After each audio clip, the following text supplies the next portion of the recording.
안녕하세요. 교육의 진심인 아빠 원어드림입니다. 이번 영상에서는 그 말레이시아 조기유학 국제학교 고려하시는 많은 부모님들이 그 학교를 선택하실 때 원어민 선생님의 이제 비중을 아주 중요하게 생각하십니다. 물론 그 마음 100번, 1000번 저도 공감합니다. 하지만 제가 20여 년간 영어 교육 쪽에 종사했고, 그리고 제 아이를 만 6년 이상 캐나다에서 학교를 보내봤고, 그리고 한국에 있는 국제학교에도 보내봤고, 지금 이곳 말레이시아 국제학교에도 제 아이가 다니고 있으니까요. 그리고 말씀드린 대로 저도 20여 년간 학원 생활하면서 원어민 선생님들을 봤고, 우리가 보통 원어민 선생님들이라고 하면 뭐 영어권 국가 에서 온 선생님들을 말하는 거죠.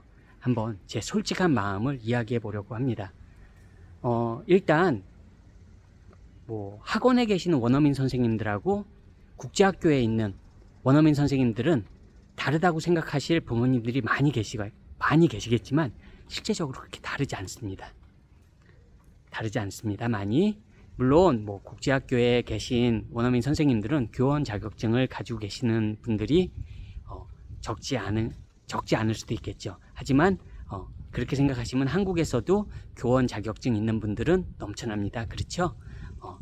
제가 말씀드리고 싶은 거는 한번 이런 측면에서 생각해 보세요. 당연히 이제 말레이시아 조기유학 국제학교를 고려하시는 많은 부모님들, 또 대다수의 친구들이 어리기 때문에 이제 발음 부분에 많이 신경을 쓴다는 거예요. 그렇기 때문에 어떻게 보면 내 아이가 원어민 선생님으로부터 배워야지, 그래도 영어 발음도 좋고, 또 내 아이가 혹시 말레이시아에 보냈는데 말레이시아식의 영어를 쓰면 어떡하나, 야 이거 큰일 아닌가, 이런 두려움에서 이제 어떻게 보면 그런 생각을 하시는데요. 참고로 그렇게 생각하시지 않고 좀 다른 방식으로 한번 생각을 해보세요. 학교잖아요. 국제 학교지만 포인트는 학교입니다. 학교는 왜 가는 거죠? 기본적으로 공부를 열심히 하기 위해서 가는 곳입니다. 물론 뭐 공부 필요 없어, 그냥 국제학교 가서 편하게 학교 다니다 그냥 알아서 편하게 대학 가고, 뭐 그렇게 생각하시는 분들도 계시겠지만 그런 분들은 참고로 제가 생각하는 방향과는 조금 맞지 않습니다. 따라서 그런 분들은 제 영상을 뭐 끝까지 보실 필요는 없을 것 같아요. 하지만 저도 참고로 공부하는 아빠가 아니에요. 교육의 진심이지만 저도 중학교 때까지는 아이한테 공부하라고 말해본 적이 없는 아빠입니다. 하지만 고등학교 때는 공부해야 되고요. 그러다 보니까 지금 제 아이가 다니고 있는 학교를 제가 선택해서 아이가 다니고 있고, 아이도 만족하고 있습니다. 저도 만족하고 있고요. 근데 제가 드리고 싶은 말씀은 이거예요. 원어민 선생님이, 물론 원어민 선생님들 중에서도 훌륭하신 선생님들 계시죠. 마인드도 좋고 정말 교사로서 훌륭한 선생님 저도 만나봤고 계십니다. 하지만 포인트는 이거예요. 원어민 선생님이 학교에 대한 충성도가 강할까요? 로컬 선생님들이 강할까요? 만약에 그 학교가 전통 있는 학교라면 원어민 선생님들은 참고로 그 학교에 오래 계실 수가 없어요. 정말 뭐 한 국제학교당 원어민 선생님들이 많다고 해도 정말 막 10년 20년 계신 선생님들이 몇 분이나 계실까요? 거의 없다고 보시면 돼요. 그 말은 뭡니까? 몇 년 주기로 계속 선생님이 바뀐다는 겁니다. 그럼 내 아이는 국제학교 기준으로 K-12인데 뭐 여기서는 영국식이니까 K-11이라고 고려했을 때에도 뭐예요?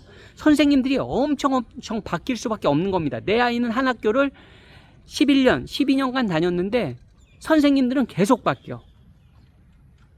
어떻게 이해되시나요? 정말 여기 말레이시아 국제학교에 뼈를 묻고 계속 계실 수 있는 선생님이 몇 분이나 계실까요? 그 선생님의 뭐 교사로서의 그런 역량을 떠나서 어떨까요? 하지만 로컬 선생님들은, 물론 로컬 선생님들도 뭐 그 학교에 뭐 로컬 선생님이니까 10년 있고 20년 있고 장기 그런 건 아니죠. 하지만 다르다는 겁니다. 분명히 원어민 선생님들은 언제든지 떠날 수 있는 거고요. 로컬 선생님들은 좀 더 아무래도 충성도가 강할 수밖에 없는 겁니다. 내가 사는 터전이잖아요. 그렇지 않습니까? 그러면 또 어떤 분들은 약간 또 다른 꼬아서 보시는 분들은 그럼 생계형이네. 로컬 생계형 강사. 그럼 생계형 강사한테 내 아이를 맡기겠어? 근데 그게 아니에요. 어떤 학교가 명문이 되려면 학업 성적에 있어서도 일관성이 있어야 된다는 겁니다. 일관성이 있기 위해서는 그런 커리큘럼을 갖춰야 되고요.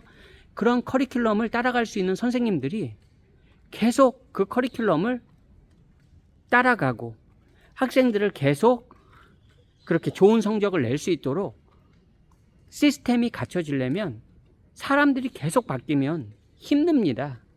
어떤 분들은 그렇게 얘기하실지도 몰라요. 아니, 시스템이 좋으면 그 안에서 뭐 선생님들이 바뀐다고 해서 그렇게 크게 차이가 나겠어요?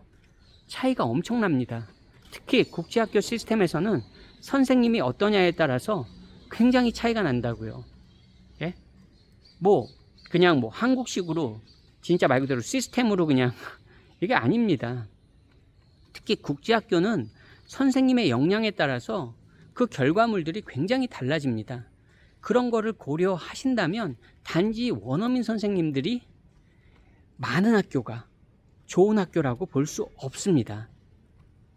그렇습니다, 실제로. 그리고 원어민 선생님들이 많은 학교는 등록금이 비쌀 수밖에 없습니다. 왜? 그분들의 스탠다드를 맞춰줘야 되잖아요. 그 급여 수준에 있어서 그 원어민 선생님, 적어도 영어권 국가의 원어민 선생님, 적어도 대학 졸업자들이잖아요. 그럼 그분들의 역량에 맞춰줘야 된다고요. 그러니까 등록금이 비쌀 수밖에 없는 거예요. 등록금이 비싼 학교는 대부분의 선생님이 다 원어민 선생님이라고 보시면 됩니다. 말레이시아에서. 그냥 공식화해서 생각하셔도 돼요. 등록금이 고학년 기준으로 3천만 원, 4천만 원이다. 그럼 그 학교는 대부분 선생님들이 원어민 선생님이라고 생각하시면 됩니다. 2천만 원 중후반대다. 그럼 한 7, 80% 원어민 선생님이다 생각하시면 돼요. 등록금이 좀 저렴하다. 그럼 뭐다? 로컬 선생님이 많다. 근데 교사로서의 역량은 로컬 선생님들이 전혀 뒤지지 않습니다. 나중에 진짜 영어권 국가에서, 저도 영어권 국가에서 영국에서 유학생활을 했는데요. 교수님들이 다 영어를 모국어로 가지고 있는 사람이라고 생각하시면 안 됩니다. 예? 다양한 나라에서 온 그런 학자들이 미국과 영국 대학에서는 강의를 하십니다. 그분들이 발음이 꼭 미국 사람 같을까요? 그분들의 발음이 다 영국 사람 같을까요? 전혀 그렇지 않다는 겁니다. 참고로 외국 사람들은 그 사람의 발음으로 그 사람의 영어를 평가를 하지 않습니다. 그게 어떻게 보면 한국에서 영어 교육에 가장 뿌리 깊게 박힌 모순 중에 하나입니다. 한국 사람들은 발음만 조금 근사하면 영어를 굉장히 잘한다고 생각하는데 실제로 영어권 국가 사람들이 그 발음을 들었을 때 그 발음이 정말 좋은 발음도 아닙니다. 실제로는. 한국 분들이 많이 그걸 모르세요. 그만큼 한국 사람들이 영어를 못한다는 반증이기도 합니다. 누가 영어를 잘하는지 못하는지도 구분 못하는 사람이라면 영어를 못하는 사람이죠, 기본적으로. 그러니까 내 아이의 학교를 선택하실 때 단지 그거에만 초점을 맞추시기보다는 그 학교가 어떤 학교인지, 어떤 전통을 가지고 어떤 교육 철학을 가지고 학생들을 가르치는 학교인지 그거를 먼저 생각해 보셔야 된다는 겁니다. 제가 이거 하나 마지막으로 말씀드리면서 영상 마칠게요. 제가 만 6년 이상을 거의 횟수로 7년간을 아이를 캐나다에서 제 아이가 학교 생활을 했는데요. 그 캐나다에서 학교 생활을 했으면 선생님들이 다 말 그대로 캐네디언이잖아요. 예? 100% 원어민이잖아요. 그러면 아이들 학교 성적이 좋습니까? 성적이 좋습니까? 참고로 제가 아이를 고등학교에서 캐나다에서 안 보내고 이곳 말레이시아에서 온 이유는 저희 동네에 그래도 아이가 갈 만한 학교가 굉장히 그 동네에선 퍼블릭 스쿨 중에선 좋은 학교였어요. 좋은 학교였습니다. 하지만 대부분의 학생들 공부 안 합니다. 공부 안 하는 학교에 제 아이 보내고 싶지 않았던 거예요. 선생님들 100% 다 캐네디언이죠. 여러분, 그러면 이곳 말레이시아에 오는 영어권 원어민 선생님들은 캐나다 본토에 있는 퍼블릭 스쿨 선생님들보다 훌륭하시다고 말할 수 있겠습니까? 저는 단연코 그렇지 않다고 생각합니다. 제 20여 년간 제가 학원에서 보아온, 직접 보고 느낀 바로 본토에 있는 퍼블릭 스쿨의 선생님보다 외국에 나와 있는 원어민 선생님들이 더 뛰어난 사람들이다? 평균치로 볼 때 절대 그렇지 않다는 겁니다. 그럼 포인트가 뭡니까? 여러분들이 잘 생각해 보셔야 된다는 겁니다. 이거는 원어민 선생님이 많은 곳이 나쁘다 이거를 얘기하려는 게 아니에요. 현실을 보고 제대로 보고 다른 기준으로도 한번 생각해 보시라는 의미에서 영상 한번 만들어 봤습니다. 오늘도 제 영상 시청해 주셔서 감사드리고요. 저는 또 다음번 영상에서 인사드리겠습니다. 부모님이 깨어 있으셔야 됩니다. 그래야지 자녀에게 더 많은 기회를 줄 수 있습니다. 안녕히 계세요.